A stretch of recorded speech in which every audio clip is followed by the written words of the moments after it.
नमस्कार। आज हम एक अहम मुद्दे पर बात कर रहे हैं, श्रीलंका और वहां जो बहुसंख्यकवाद की राजनीति हुई। हमारे पास श्रोताओं की भेजी कुछ सामग्री है, उसी के आधार पर हम इसे समझने की कोशिश करेंगे। जी। देखेंगे कि 1948 में आज़ादी के बाद श्रीलंका ने अपने बहुसंख्यक सिंहला और अल्पसंख्यक तमिल समुदायों के बीच के रिश्ते को कैसे संभाला। हाँ। हमारे पास कुछ टेक्स्ट हैं, एक नक्शा भी है जो दिखाता है कि कौन कहाँ रहता है, तो कौन सी नीतियां थीं, क्या असर हुआ देश पर, समाज पर। चलिए इसी पर गहराई से बात करते हैं। बिल्कुल। तो कहानी शुरू होती है 1948 से। श्रीलंका आजाद हुआ अंग्रेजों से। एक नई शुरुआत थी, पर यह सवाल भी था कि सत्ता किसके हाथ में होगी, कैसे चलेगी। सिंहला समुदाय बहुमत में था, तो जाहिर है उनके नेताओं ने कोशिश की कि शासन में उनका दबदबा रहे। हाँ, और यहीं पर वो बात आती है जिसका जिक्र सामग्री में है, बहुसंख्यकवाद। मतलब ये सोच की क्योंकि हम ज्यादा हैं तो हमारी मर्जी चलनी चाहिए। अच्छा, भले ही इससे जो कम संख्या में है उनकी जरूरतों या इच्छाओं का ध्यान न रखा जाए। तो आजादी के बाद जो सरकारें बनी लोकतांत्रिक थीं, पर उन्होंने कई ऐसे कदम उठाए जिनसे सिंहला वर्चस्व बढ़े। इसमें शायद सबसे बड़ा कदम या विवादास्पद कहें वो 1956 का कानून था। स्रोत यही बताते हैं। हाँ बिल्कुल, वो एक बड़ा मोड़ था। उस कानून ने सिंहला को देश की एकमात्र ऑफिशियल भाषा बना दिया। तमिल को पूरी तरह से नजरअंदाज कर दिया गया। एकमात्र? ये तो बहुत बड़ा फैसला था, खासकर तमिल बोलने वालों के लिए। बहुत बड़ा। और ये सिर्फ कहने की बात नहीं थी, इसका असर बहुत गहरा पड़ा। सोचिए, रातों रात सरकारी काम, कोर्ट कचहरी सब एक ऐसी भाषा में हो गए जिसे एक बड़ा तबका ठीक से समझता भी नहीं था। हाँ, मुश्किल तो हुई होगी। बहुत ज्यादा। जो तमिल लोग सरकारी नौकरियों में थे उनके लिए तो सीधी चुनौती थी। मतलब एक तरह से दरवाजे बंद करने जैसा था ये। और स्रोत ये भी कहते हैं कि ये अकेला कदम नहीं था, मतलब भाषा के अलावा और भी नीतियां थी। जी हाँ, ये एक पैटर्न था पूरा। सरकारी नीतियों ने यूनिवर्सिटी में एडमिशन और सरकारी नौकरियों में सिंहला लोगों को फेवर करना शुरू कर दिया। अच्छा। तो तमिल युवाओं को लगने लगा कि भाई हमारे लिए तो रास्ते बंद हो रहे हैं सिर्फ इसलिए कि हम तमिल हैं। फिर एक नया संविधान भी आया, उसमें साफ साफ लिखा था कि सरकार का फर्ज है बौद्ध धर्म की रक्षा करना और उसे बढ़ावा देना। और सिंहला समुदाय में ज्यादातर बौद्ध हैं। हाँ बिल्कुल, जबकि तमिल समुदाय में ज्यादातर हिंदू हैं, कुछ ईसाई और मुस्लिम भी। तो ये धर्म वाला एंगल भी जुड़ गया। तो ये सब बदलाव, भाषा, नौकरियां, पढ़ाई, धर्म को लेकर सरकार का झुकाव, इन सब का मिलाजुला असर क्या हुआ तमिल समुदाय पर? स्रोत कहते हैं कि वो बिल्कुल अलग थलग महसूस करने लगे। हाँ देखिए, जब किसी ग्रुप को लगातार ये सिग्नल मिले कि आपकी भाषा, आपकी संस्कृति, आपके धर्म की कोई इज्जत नहीं है, देश में आपकी बराबर की जगह नहीं है, तो अलगाव तो बढ़ेगा ही। स्रोत साफ बताते हैं कि तमिलों को लगा कि जो बड़ी पॉलिटिकल पार्टियां हैं जिनमें ज्यादातर सिंहला नेता हैं, वो उनकी बात सुन ही नहीं रही हैं। उन्हें लगा कि जानबूझकर उन्हें बराबरी के राजनीतिक अधिकार नहीं दिए जा रहे। नौकरियों वगैरह में भेदभाव तो था ही। बिल्कुल, वो तो साफ दिख रहा था। उन्हें लगा कि उनकी पूरी तरह से अनदेखी हो रही है। ये सिर्फ कोई राजनीति या पैसे का मामला नहीं रह गया था, ये उनकी पहचान, उनके सम्मान का सवाल बन गया था। ये तो बहुत ही टेंशन वाली बात रही होगी। तो इस बढ़ते अलगाव और भेदभाव के जवाब में श्रीलंकाई तमिलों ने क्या किया? उन्होंने कुछ आवाज उठाई। हाँ बिल्कुल उठाई। उन्होंने अपनी पॉलिटिकल पार्टियां बनाई, ऑर्गेनाइज्ड होना शुरू किया। उनकी मांगे भी काफी साफ थीं, जैसा स्रोत बताते हैं। क्या मांगे थी? पहली तो यही कि भाई तमिल को भी सिंहला के बराबर ऑफिशियल भाषा का दर्जा दो। दूसरी, उन्हें रीजनल ऑटोनॉमी चाहिए थी, मतलब क्षेत्रीय स्वायत्ता, खासकर उन इलाकों में जहां उनकी आबादी ज्यादा थी। हाँ, जैसे देश के नॉर्थ और ईस्ट में। वो नक्शा अगर देखे तो साफ दिखता है, जाफना, मन्ना, त्रिंकोमाली, बटिकुलवा, इन सब इलाकों में तमिल आबादी काफी है।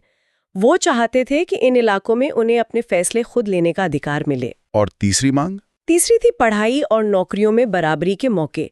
वो चाहते थे कि एडमिशन या नौकरी देते वक्त ये न देखा जाए कि कौन तमिल है कौन सिंहला, सिर्फ मेरिट देखी जाए। ये तो बहुत बेसिक मांगे थी, बुनियादी नागरिक अधिकार थे। तो क्या सरकार ने इन मांगों पर ध्यान दिया? कोई बीच का रास्ता निकला? स्रोत तो यही बताते हैं कि मामला उल्टा ही हुआ। उनकी जो रीजनल ऑटोनॉमी की मांग थी उसे बार बार ठुकरा दिया गया। सरकारें बदलती रहीं, पर तमिलों की इन जरूरी मांगों को अनसुना किया जाता रहा। बातचीत के रास्ते कह सकते हैं बंद होते गए। और जब बातचीत के रास्ते बंद होते हैं तो अक्सर हालात बिगड़ जाते हैं। स्रोत कहते हैं कि 80 के दशक तक आते आते स्थिति काफी खराब हो गई थी। किस तरह से खराब हुई? ऐसे कि जब लगा कि भाई पॉलिटिकल तरीके से कुछ नहीं हो रहा, तो तमिल समुदाय के अंदर से ज्यादा गर्म आवाजें उठने लगी। कई नए पॉलिटिकल ग्रुप्स बने। अच्छा।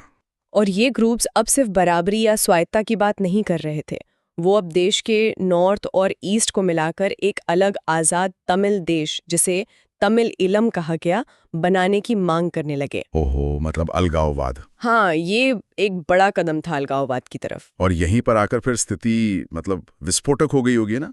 ये अविश्वास, मांगे ठुकराना, फिर अलग देश की मांग, ये सब मिलकर कहाँ ले गए श्रीलंका को? ये सीधे सीधे एक भयानक गृह युद्ध में बदल गया। Civil war. जो टेंशन, जो अविश्वास सालों से, दशकों से सुलग रहा था, वो अब खुली लड़ाई बन गया था। सिंघला और तमिल समुदाय के बीच की खाई इतनी बढ़ गई थी कि उसे भरना लगभग नामुमकिन लगने लगा था। गृह युद्ध के नतीजे तो हमेशा ही भयानक होते हैं। स्रोत सामग्री इस बारे में क्या बताती है? स्रोत बताते हैं कि नतीजे बहुत ही दुखद थे, विनाशकारी थे। हजारों लोग मारे गए दोनों तरफ के, सिंघला भी, तमिल भी। लाखों लोगों को अपने घर बार छोड़कर भागना पड़ा। बहुत से लोग देश के अंदर ही विस्थापित हुए, बहुत से दूसरे देशों में शरणार्थी बन गए। लोगों की जिंदगियां, रोजगार सब तबाह हो गया। एक पूरी पीढ़ी ने तो बस हिंसा ही देखी। स्रोत में एक दिलचस्प तुलना भी की गई है। 10वीं क्लास की इकोनॉमिक्स की किताब का जिक्र है, हालांकि वो किताब हमारे पास है नहीं, पर उसमें लिखा है कि श्रीलंका का record economic development, education, health में अपने पड़ोसियों से काफी अच्छा था। ये तो विरोधाभास लगता है। हाँ, और यही तो इस पूरी कहानी का सबसे दुखद पहलू है। एक देश जिसमें इतनी संभावना थी, जिसने शिक्षा, स्वास्थ्य में अच्छा काम किया था, वो इस जातीय संघर्ष में उलझ कर रह गया। सही बात है। इस गृहयुद्ध ने देश को सामाजिक, सांस्कृतिक, आर्थिक रूप से दशकों पीछे धकेल दिया। जो पैसा विकास पर लगना चाहिए था, वो हथियारों पर खर्च हुआ, लड़ाई में बर्बाद हुआ, टूरिज्म खत्म हो गया, जो इकोनॉमी का बड़ा हिस्सा था। और समाज में जो नफरत और शक पैदा हुआ, उसे भरने में तो और भी ज्यादा वक्त लगता है। ये युद्ध जाकर कहीं 2009 में खत्म हुआ, लेकिन जख्म बहुत गहरे छोड़ गया। और वो नक्शा जिसका हमने पहले जिक्र किया था, वो भी इस बंटवारे को दिखाता है ना? सिंगला, श्रीलंकाई तमिल, भारतीय तमिल जिन्हें अंग्रेज लाए थे चाय बागानों के लिए, और मुस्लिम समुदाय कैसे अलग अलग इलाकों में बसे हैं। खासकर नॉर्थ और ईस्ट में तमिलों का कॉन्सेंट्रेशन। बिल्कुल, वो नक्शा सिर्फ ज्योग्राफी नहीं दिखाता, वो एक तरह से उन सामाजिक और राजनीतिक दरारों को भी दिखाता है जो वक्त के साथ गहरी होती गई। ये दिखाता है कि कैसे पहचानें इलाकों से जुड़ गईं और क्यों क्षेत्रीय स्वायत्ता की मांग उठी। उसका एक भौगोलिक आधार था। तो इस पूरी चर्चा का सार क्या निकालें? श्रीलंका का ये जो अनुभव रहा, जैसा इन स्रोतों में दिख रहा है, इससे हम क्या समझ सकते हैं? मेरे ख्याल से श्रीलंका का उदाहरण साफ दिखाता है कि जब बहुमत वाला समुदाय अपनी संख्या के दम पर अपनी मर्जी अल्पसंख्यकों पर थोपने लगता है, तो उसके नतीजे कितने खतरनाक हो सकते हैं। स्रोत यही बताते हैं कि कैसे बहुसंख्यकवाद की नीतियां पहले अलगाव पैदा करते हैं, फिर अन्याय होता है और आखिर में ये भयानक हिंसा तक ले जा सकती हैं। ये दिखाता है कि देश सिर्फ बहुमत की मर्जी से नहीं चल सकता। ये तो बहुत जरूरी सबक है, खासकर आज की दुनिया के लिए जहां कई देशों में ऐसी ही चुनौतियां हैं। हाँ बिल्कुल, ये उन मुश्किलों को उजागर करता है जो मल्टी एथनिक, मल्टीकल्चरल समाजों के सामने आती हैं। कैसे अलग अलग समुदायों की उम्मीदों, उनकी पहचानों के बीच एक संतुलन बनाया जाए। सही। कैसे एक ऐसा सिस्टम बने जिसमें सबको लगे कि हाँ, ये देश मेरा भी है, मेरी भी सुनी जाती है। ये सवाल सिर्फ श्रीलंका का नहीं, दुनिया भर के कई देशों का है। ये सोचने पर मजबूर करता है कि ये जो राष्ट्रीय पहचान होती है, ये बनती कैसे है और इसमें अक्सर किसके हितों को आगे रखा जाता है और क्यों। और ये स्रोत हमें आखिर में एक बहुत ही कह सकते हैं विचार करने वाला सवाल देकर जाते हैं। शायद ये उस वक्त की बहुसंख्यकवादी सोच को दिखाता है।